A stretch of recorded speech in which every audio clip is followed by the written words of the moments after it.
안녕하세요, 임태형입니다. 오늘은 영재학교 자기소개서 실제 작성 사례를 보면서 우리 수험생 여러분들이 자기소개서 마무리하실 때 도움 되실 수 있도록 영재고 자소서 작성의 핵심 포인트 한 가지만 짚어보는 시간 가져보도록 하겠습니다. 과학고 자기소개서도 마찬가지지만 영재고 과학고 자소서의 핵심은 역시 수학과학 탐구활동 사례입니다. 그런데 과거에 우리 수험생들이 작성했던 많은 자기소개서를 보면 정말 흔하게 하는 실수가 하나 있는데요. 수학이나 과학 소재를 적을 때 자신이 직접 했던 탐구 활동임에도 불구하고 막상 그 글의 주인공이 자신이 아니고 소재가 되는 경우가 적지 않았습니다. 내 자소서인데 내가 주인공이 아니고 소재가 주인공이다. 이게 무슨 말일까요? 직접 선배들이 작성했던 사례를 보면서 한번 짚어보도록 하겠습니다. 보시는 것처럼 소재가 주인공이 된 사례입니다.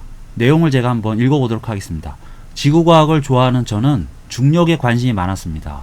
이에 대해 공부하는 과정에서 중력 공식과 케플러 제3법칙을 알게 되었고 그 공식들에 나오는 중력 상수에 관심이 갔습니다. 문제를 풀 때는 무심코 적용했던 것이었지만 그 값은 어떻게 구해진 것일지 궁금했습니다.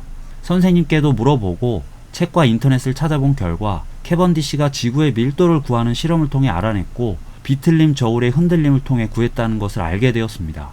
캐번디시는 두 개의 큰 구의 인력이 가로막대 양쪽 끝에 작은 구를 끌어당겨 이들을 매달고 있던 선이 꼬이는 원리를 이용해 만유인력 상수를 직접 구했습니다. 이렇게 물리상수에 대한 배경 지식을 알게 되면서 무심코 지나쳤던 수치들을 다시 되돌아볼 수 있었고 플랑크 상수나 볼츠만 상수 등까지 공부하고 이해하는 계기가 되었습니다. 이 학생은 중력 상수와 플랑크 상수, 볼츠만 상수 등 물리 상수들에 대한 자신의 관심과 탐구 과정을 적고자 했습니다. 그런데 여기 노란색 으로 표시된 부분을 보면 자신의 탐구 과정이 아니라 캐번디시라는 과학자의 실험 과정을 자세하게 적고 있습니다. 자기소개서가 아니고 캐번디시의 실험 소개서가 된 경우를 할 수 있겠습니다. 이런 일이 자주 발생하는 이유는 아무래도 우리 학생들이 영재고 자소서를 쓸 때 소재 변별력을 신경 안 쓸 수가 없는데 중학교 때 누구나 배워서 알고 있는 내용보다는 자신이 선행학습이나 심화학습을 하는 과정에서 알게 된 지식들을 활용하고자 하는 경우가 많기 때문입니다. 아무래도 중학교 내용보다는 난이도가 높고 그 내용을 잘 설명하고자 하는 과정에서 이런 일이 발생한다고 볼 수 있습니다. 그럼 이번에는 자신이 주인공이 된 자소서 작성 사례를 살펴보겠습니다. 과거 영상에서 제가 영재고 합격 자소서로 소개한 바 있는 내용인데요. 다시 한번 읽어보면서 앞서 소개해드렸던 자소서와 어떤 차이가 있는지 한번 살펴보도록 하겠습니다. 구심력 공식의 경우 처음에 혼자서 유도하기는 쉽지 않았습니다. 그런데 문득 학교 과학 선생님께서 역학은 기하와 연관지어 생각해보는 것이 많은 도움이 된다고 말씀하신 것이 생각났습니다. 처음에는 힘의 분해에 자주 사용되는 삼각비를 이용해 볼 생각을 했었습니다. 또 다른 기하 개념이나 정의를 적용해 볼 수는 없을까 고민하다가 한 쌍의 닮은 이등변 삼각형을 이용해 원운동의 공식들을 유도할 수 있었습니다.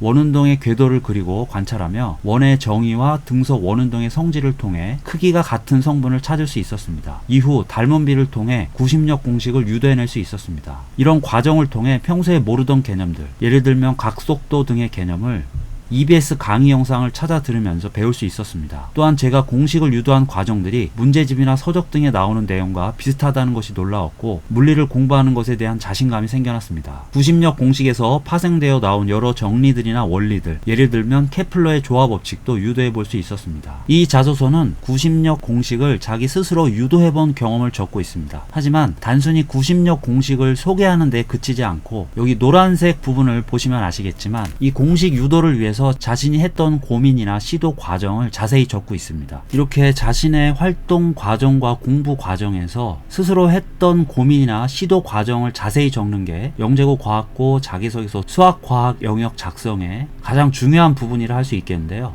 많은 우리 수험생분들이 앞서 보셨던 자소서처럼 마치 영재고 선생님들께 어떤 수학과학 이론을 설명하고 가르쳐 주는 것처럼 작성하고 있습니다. 자소서는 자신의 경쟁력을 드러내는 게 1차적인 목표이기 때문에 기존에 알려진 수학과학 이론이나 다른 과학자들, 수학자들이 했던 탐구 과정을 소개하는 것은 자기 경쟁력의 표현과는 거리가 멀다 할 수 있겠습니다. 지금 자소서 작성을 시작하셨거나 아니면 마무리 단계에 있는 분들도 작성한 자소서 각 소재 내용들이 실제 자신의 어떤 경쟁력을 담고 있는지, 그 소재의 주인공이 자기 자신으로 잘 표현됐는지 다시 한번 살펴보신다면 자소서 경쟁력을 끌어올리는데 도움될 수 있겠습니다. 많은 영재고 수험생 여러분들이 이미 오래전부터 지필고사 준비로 많은 시간을 보내시면서 자소서 작성에 적지 않은 부담감을 느끼고 계실 텐데요. 자소서는 1단계 서류평가에서 뿐만 아니고 3단계 캠프 전형 과정에서도 중요한 전형 요소로 활용될 수 있기 때문에 단순히 2단계 통과가 목표가 아니라 3단계까지를 포함한 최종 합격을 목표로 한다면 적어도 원서 접수를 앞둔 지금 시기에는 어느 정도의 시간을 투자할 가치가 충분히 있는 서류를 할 수 있겠습니다. 마지막까지 포기하지 마시고 조금이라도 더 나은 자소서 작성을 통해서 합격에 도움이 되고 입학 담당관 선생님들의 호감을 살 수 있는 그런 자소서 작성에 도전해 보시면 좋겠습니다. 오늘 영상은 여기까지입니다. 감사합니다.